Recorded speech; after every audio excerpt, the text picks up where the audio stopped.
Hey everyone, well, happy President's Day. I am coming to you from New Mexico with breaking news in the Epstein investigation, and that is that tonight, the New Mexico State Legislature passed legislation to convene a truth commission to investigate Epstein's crimes here in our state, beginning tomorrow at 10:30 a.m.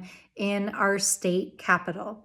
This bill, House Resolution 1, was led by State House Representative Andrea Romero of Santa Fe and State House Representative Marianna Anaya of Albuquerque, and will help to bring forward a full picture of what happened here in New Mexico with Epstein's crimes, to understand why the crimes that were reported to federal and state authorities were never fully investigated, and to ensure that we have safeguards in place to not only hold those individuals accountable who were complicit, but to ensure that this can never happen again in our state. So we want to say thank you to our state legislators for leading on this legislation, which is not only vital as a larger part of our investigation at the federal level through our congressional inquiries and the Epstein Files Transparency Act, but also because it is an important piece of understanding what happened in our state,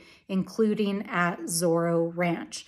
I also want to say this was a completely bipartisan effort and passed the New Mexico Legislature unanimously with 62 votes, showing that ensuring that we are holding our leaders accountable and investigating these crimes is not a partisan issue. And as always, New Mexico is leading the way. Now, Jeffrey Epstein purchased Zorro Ranch in New Mexico in 1993. He purchased nearly 10,000 acres from former Governor Bruce King, and also included a parcel adjacent to it that he leased from state lands. Over the years, beginning in the early 1990s, there were allegations that were reported not only to state and local officials, but the FBI of sexual assault happening on that property.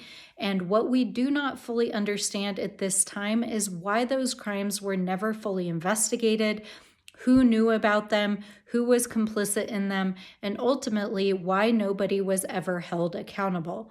That property was held by Jeffrey Epstein until his death in 2019 and was sold in 2023 to a limited liability company.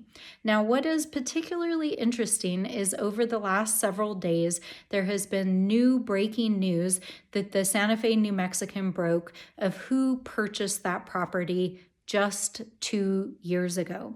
In fact, it is now known that the individual who purchased Zorro Ranch in 2023 is a billionaire businessman from Texas who is also a former state senator named Donald Huffines. Now, what is interesting is that Mr. Huffines is also running for public office to be the state comptroller in Texas, and used an LLC as a shell company to purchase that property through his wife as a trustee. It is also interesting to note that his son is currently serving as a high-level political appointee in the Trump administration in the White House at the current moment. Now, we don't know if these ties mean anything, but what we do know is that this property is a property in which multiple survivors have reported abuse, including several known survivors and several known FBI files, in addition to several crimes that have never been investigated, including crimes against girls, boys, men, and women, and an uninvestigated crime in which a tip was called into a radio station and ultimately the FBI, in which it was alleged that 2 foreign women who were trafficked to New Mexico were killed during a sex act and potentially buried on the property.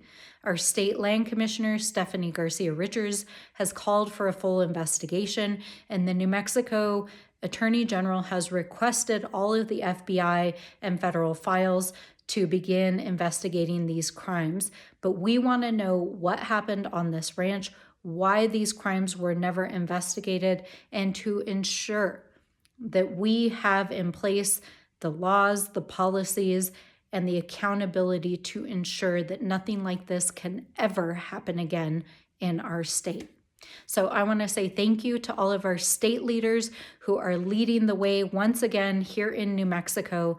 We are so grateful for everything that you are doing, and we will be there every step of the way.